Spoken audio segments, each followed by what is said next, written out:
நான் சாப்பாடு செய்யும் போதெல்லாம் எங்கள் அம்மாவாக இருந்தாலும் சரி எங்கள் அக்காவாக இருந்தாலும் சரி வீட்டில் எனக்கு தெரிஞ்சு யார் வீட்டில் எதனா ஒரு ஃபீமேல் யாருன்னா அந்த ஒய்ஃபோ அம்மாவோ அக்காவோ யாருன்னா சமையல் செய்கிறப்போ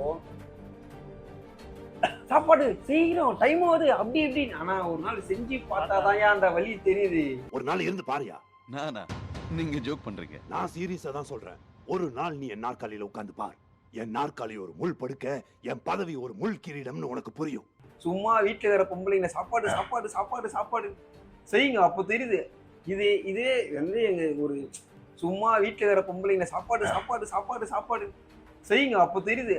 இதே வந்து எங்க ஒரு வீட்டில் செய்கிற ஒரு லேடிஸாக இருந்தாங்கன்னா கண்டிப்பாக எனக்கு தெரிஞ்சு இது 4 மணி நேரம்.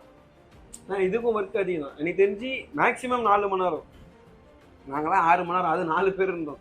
4 பேர் 4 விதமான வேலையை செஞ்சு 6 மணி நேரம் இருக்கு.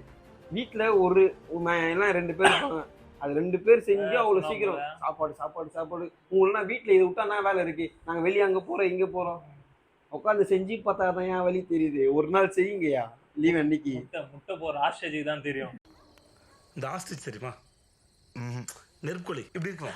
நெருப்புக்கோழி அதோட முட்டை பார்த்துறியா? வாவ் இவ்வளோ பெரிய முட்டை அந்த மாதிரி இருக்கும். ஆனால் முட்டை போடுற கோழிக்கு தான் என்னன்னு